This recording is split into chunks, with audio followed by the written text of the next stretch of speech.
Hello everyone, welcome back to Nivedita's NLP Corner, an initiative which is focused on driving you towards the best you. Our topic for today is something which has become very synonymous with our existence. People at varying levels of age groups, professions and situations experience this and use this word or this state of mental being in their day-to-day living. So what am I talking about? I am talking about stress. We will dive deep into this topic of stress to understand what it is and to also reflect on some triggers which cause stress. In today's fast-paced world, stress has become a very common companion in our lives. But what exactly is stress? Stress is the body's natural response to a perceived threat or challenge. I emphasize on the word perceived threat or challenge. It is basically a survival mechanism where the body is faced with danger, again, perceived danger. It releases stress hormones like cortisol and adrenaline.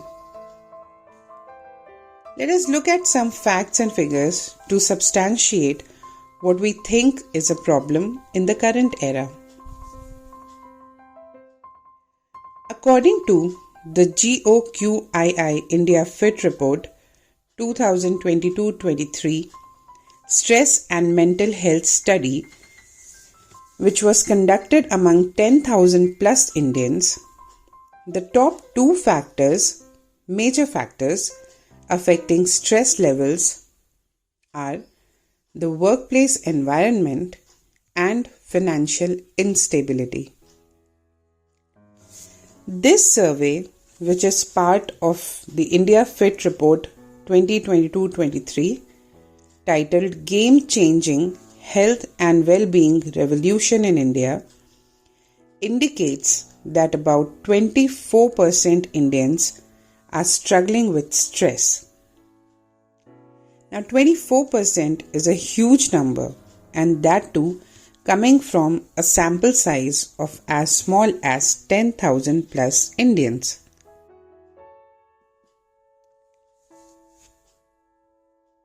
Now some further statistics show that 26% of Indians are stressed due to their current work situation, while 17% are stressed due to financial instability and 14% are stressed due to their relationship troubles.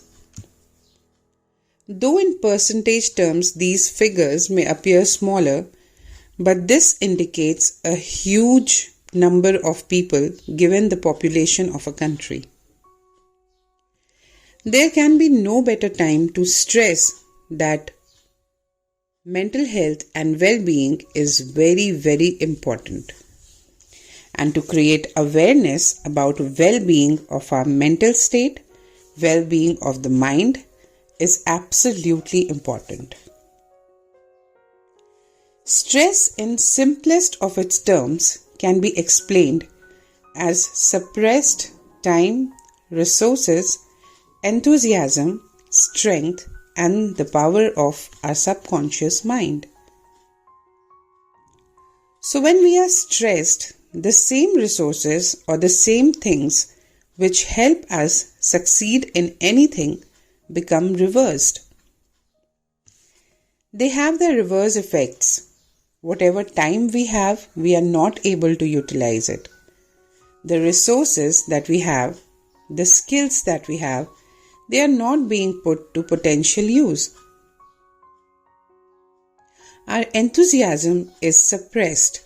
Strength, belief in ourselves, in our environment, in our skills, everything is compromised. And most importantly, the powerhouse, that is the mind, gets suppressed. We are not able to think rationally, we are not able to think positively, and we are not able to take charge of the powerhouse of ourselves, of our lives, which is our mind. There are many ways in which one can identify that we are stressed or we are not up to our optimal levels. A very common initial trigger or initial symptom rather that we face is fluctuating emotions. We are confused with our emotions. We are first of all not able to identify what we are feeling, and it is very, very difficult to acknowledge and accept the feeling that we have. It is possible that at the same point of time, we may feel varying emotions like anger, anxiety, fear most of all.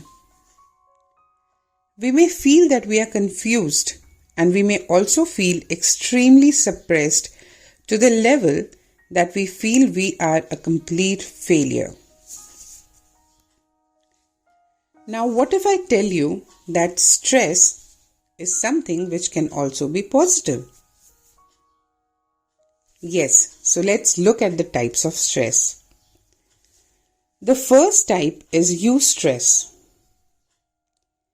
Eustress is a positive response generator. It is healthy and short term. And when we say eustress, it is basically the immediate response that we generate to an event which falls in either fight, flight, or freeze category.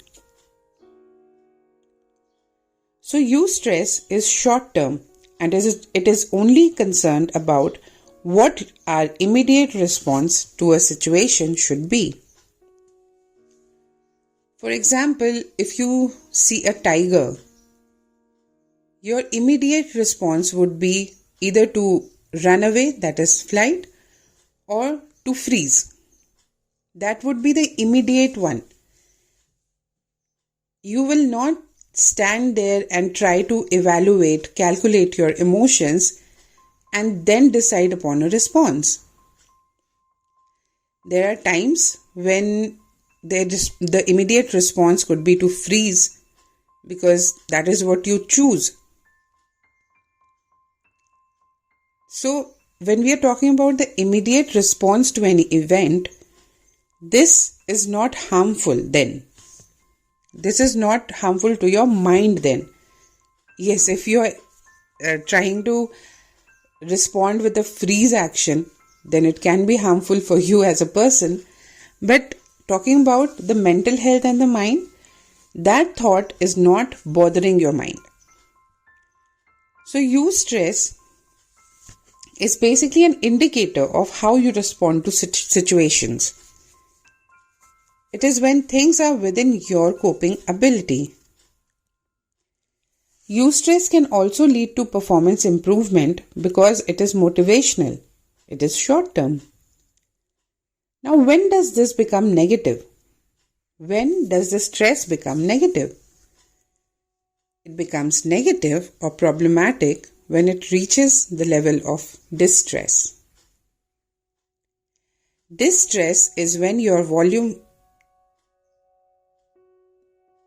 Distress is when the worrying time has increased. We have a thought which is problematic. We are not able to respond to it immediately. Now what do? We have it as a burden on our mind, and this is when such a thought induces anxiety in the mind, and it terribly hampers the planning, the rational planning that we may have to respond or tackle a certain situation. So this stress becomes distress when it goes beyond our abilities to cope up with a situation. Instead of helping us respond to something, it becomes a roadblock because we are worrying about it. We are tensed about it, but we are not rationally thinking about how to respond to it. Gradually, this distress results in discomfort, which can be at the mental as well as the physical level. We are very well aware of so many diseases and ailments these days, which are most psychosomatic in nature, which means the origin of these diseases is in the mind and it gradually comes down to the body. To understand this term of stress a little deeper, let's see a concept which is called the iceberg illusion. Iceberg illusion is when we are able to look at the tip of the iceberg and we try to evaluate its size, its shape, and its intensity based on only what is visible before the eyes. However, we sometimes fail to realize that what is apparent, what is visible on the surface level, may have a root which is deep ingrained. Talking in terms of human emotions and human behavior, we might experience anger. We might experience negative emotions like hesitation, sleep issues, lack of confidence, lack of focus, avoidance to situations. These are things which we experience on the surface level or the behavioral level. It could be when we experience it with ourselves. It could be when we see people around us exhibiting such traits. However, what is it that has resulted into it? What is the deeper emotion behind generating such behavior? It could be feeling of embarrassment, disgust, irritation, disrespect, rejection, grief, any such feeling. The list goes on. So to deal with stress, it is important to identify the feeling which generates the behavior visible at the surface level. This is a very important need of the day, to not just respond or react to what is visible, but to go deeper and understand the cause of the effect which is visible. This is applicable both when we are talking about dealing with our own stress, or we are talking about helping someone who we feel is stressed. Now we will have a quick look at some of the triggers of stress. While this is not a comprehensive list, this is just a categorization of the major things which cause stress in us. So the first is past. When we are holding on to our past, we are not able to overcome what is gone, what has been done. We are living in fear of some experiences which have already passed. They have already happened. We are carrying memories which are not good, which are painful. And such beliefs tend to burden us with a baggage of generalizations. So when we input such thoughts into our mind, these can trigger stress. We may not know at the present level, or we may not know at the conscious level, that these baggages or these memories are causing trouble to our mind, or they are hampering our thinking and planning ability.